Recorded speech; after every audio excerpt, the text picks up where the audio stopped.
माता के मंदिर में लाल पुष्प, लाल चंदन और लाल चूड़ी माँ को समर्पित करिए, प्रेम बढ़ेगा।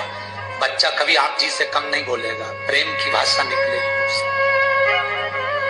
माँ जगतजननी की आराधना, जगदम्बा की उपासना। नवरात्रे में 9 दिन में से कोई एक दिन ऐसा ले लो जिस दिन कन्याओं का भोजन कराओ, साथ में उनको लाल चुनरी ओढ़ाओ या कोई लाल वस्त्र, लाल पूजन की सामग्री उनको दो, सुख मिलेगा। भी देवी की आराधना का एक स्मरण का सुख है महाराज।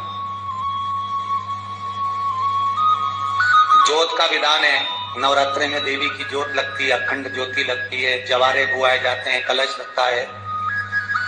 ज्योत का भी विधान है, जिसके यहाँ दिया अखंड जलाया जाता है, अगर वो दिए की लो, दिए की बाती अगर दक्षिण दिशा की होती है तो उसके घर में साल भर में एक घात जरूर होती है।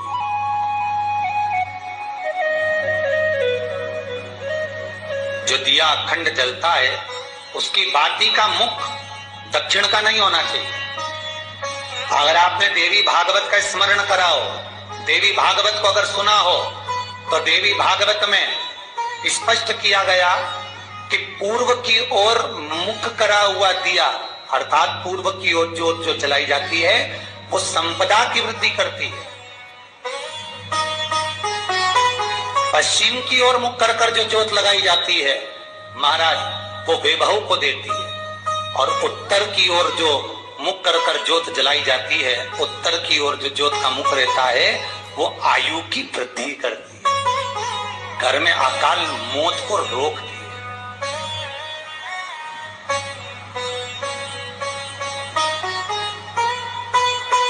नवरात्रि का जो भाव तत्व है उसको भी अच्छे से समझ लेना। दक्षिण की ओर ज्योत ना लगाए, अगर आपको लगाना है पूरब की लगाए, पश्चिम की लगाए या उत्तर की लगाए। और जितने दिन महारानी जगदम्बा जगतधात्री दुर्गा भवानी, अब की बार माताजी घोड़े पर आई है। हर बार देवी बदल बदल के आती है, इस बार जो नवरात्रे आए वो घोड़े के आए। तो घोड़े पर जो देवी जी आती है वो समृद्धि को देने वाली आती है, लक्ष्मी की वृद्धि करने वाली आती है। जैसी घोड़े की रफ्तार होती है उस रफ्तार से लक्ष्मी घर में आती है। तो ये मेरी माँ जगतजननी दुर्गा भवानी अब की बार घोड़े पर आई है। साल भर में इतना धन दे देगी कि आपने पीछे के 4 साल में नहीं कमाया होगा, इतनी मेरी माँ भंडार भर देगी। ये घोड़े पर आई है, कोई साधारण नहीं हो सकता। देवी भागवत में स्पष्ट किया गया, जब जगदम्बा मगर पर आती है उसका भाव अलग है, और जगदम्बा जब हाथी पर आती है उसका भाव अलग है, और जगदम्बा जब घोड़े पर आती है तो जगत को समृद्धिवान बना देती है, वैभव में कमी नहीं आती। अभी भले दुनिया के लोग अभी रोते हैं कि पैसा नहीं आ रहा, पर चिंता ना करना, मेरी माँ अगर घोड़े पर आई है तो उसका सुख आपको जरूर मिलेगा। एक जरा सी मिट्टी की दुकान भी अगर आप खोल कर बैठेंगे तो चांदी और सोना के बराबर कमाएंगे, इतना धन देगी वो माँ। साधारण नहीं है मेरी माता। तात्विक सुख का आनंद देने वाली, लाभ तत्व प्रदान करने। और नवरात्रि में भी अगर आपकी कोई कामना है, आपकी अगर इच्छा है, आपका मन है, तो जगतजननी की आराधना करो। पति और पत्नी में अगर क्लेश है तो जगदम्बा के मंदिर में मक्खन चढ़ाओ, प्रेम बढ़ जाएगा। आपको लगता है कि पति कोई अन्य स्त्री से लगा हुआ है या परिवार टूट रहा है, तलाक तक पहुंच गया है, तो माता के मंदिर में आप ध्वजा लगवाइए, उस ध्वजा पर मक्खन लगाकर लगवाइए, आपको लाभ मिलेगा। महाराज, यदि आपको लगता है कि बच्चे बहुत ज्यादा अपशब्द बोल रहे हैं, मुंह चला रहे हैं और प्रेम नहीं रख रहे, तो माता के मंदिर में लाल पुष्प, लाल चंदन और लाल चूड़ी माँ को समर्पित करिए, प्रेम बढ़ेगा। बच्चा कभी आप जी से कम नहीं बोलेगा, प्रेम की भाषा निकलेगी। माँ जगतजननी की आराधना, जगदम्बा की उपासना। नवरात्रि में 9 दिन में से कोई एक दिन ऐसा ले लो जिस दिन कन्याओं का भोजन कराओ, साथ में उनको लाल चुनरी ओढ़ाओ या कोई लाल वस्त्र, लाल पूजन की सामग्री उनको दो, सुख मिलेगा, आनंद है। सती कथा में कही थी कि नवरात्रे एकम से प्रारंभ नहीं होते, अमावस्या की रात्रि से प्रारंभ हो जाते, इसलिए उसको कहते हैं नवरात्रे। क्योंकि नवमी के दिन माता जी का विसर्जन हो जाता है, जवारों का विसर्जन हो जाता है, व्रत करने वाले कन्या पूजन भोजन भंडारा कराकर विराम दे देते हैं। तो नवमी की रात्रि उसमें नहीं जुड़ा पाती, उसमें रात्रि अगर जुड़ती है तो ये अमावस्या की रात्रि से जुड़ना प्रारंभ होता है, तब जाकर वो नवरात्रि पूर्ण हो पाती है। पितृलोक में पितृ जैसे निवास होकर भी इंतजार करते हैं। 4 नवरात्रे हैं तो 4 ही श्राद्ध हैं। आज मौनी अमावस्या है, श्राद्ध का विराम हो जाता है और कथा अर्थात नवरात्रे प्रारंभ हो जाते हैं दूसरे दिन। तो यहाँ शास्त्र कह रहा है जैसे हमें प्रतीक्षा रहती है कोई अच्छे कार्य की, कि घर में कोई शुभ कार्य हो, घर में कोई अच्छा आयोजन हो तो अपने को आनंद होगा, प्रसन्नता होगी।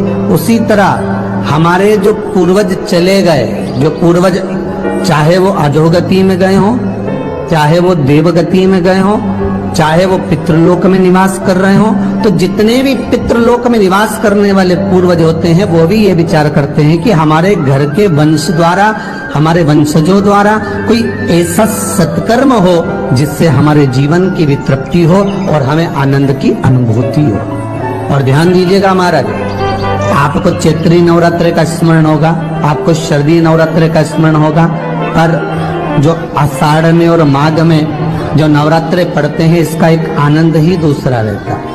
बस इतना जरूर होता है कि दुनिया के लोग वो जो नवरात्रे होते हैं उसमें कलश की स्थापना भी करते हैं, देवी का पूजन भी करते हैं, अर्चना भी करते हैं, मंदिरों में भीड़ भी रहती है और खूब प्रेम से माता का जगराता वगैरह सब होता है। पर ये जो नवरात्रे हैं, 2 गुप्त नवरात्रे, इनका लोगों को स्मरण नहीं था। वो तो धीरे धीरे ये टीवी चैनल के माध्यम से कथाकारों ने, वक्ताओं ने स्मरण कराना जब चालू करा, धीरे धीरे बताना, मार्गदर्शन करना जब चालू करा, तब लोगों को ज्ञात होता गया कि कोई गुप्त नवरात्रा भी होता है, उसमें भी देवी की आराधना होती है। ये चारों नवरात्रे अलग अलग अवस्था के हैं, अलग अलग सुख के हैं और अलग अलग आनंद के। आपके घर में पितृदोष है, आपको ऐसा महसूस होता है, तो किसी भी नवरात्रि के पहले जो अमावस्या पड़ती है, जिस दिन अमावस्या रहे उस दिन चावल की कटोरी में एक कपूर का टुकड़ा रख दीजिए, छोटा सा,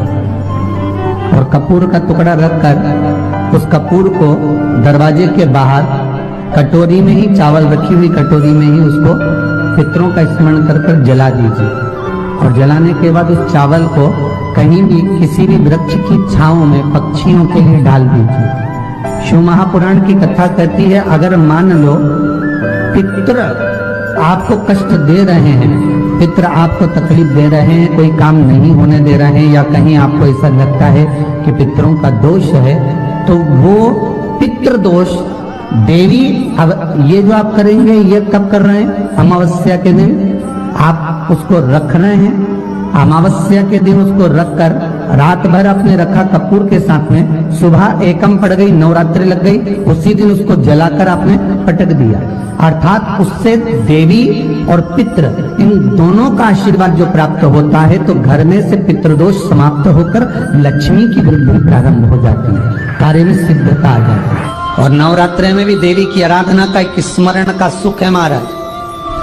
ज्योत का विधान है, नवरात्रि में देवी की ज्योत लगती है, अखंड ज्योति लगती है, जवारे बुआए जाते हैं, कलश लगता है, ज्योत का भी विधान है। जिसके यहाँ दिया अखंड जलाया जाता है, अगर वो दिए की लो, दिए की बाती अगर दक्षिण दिशा की होती है तो उसके घर में साल भर में एक घात जरूर होती है। जो दिया अखंड जलता है उसकी बाती का मुख दक्षिण का नहीं होना चाहिए।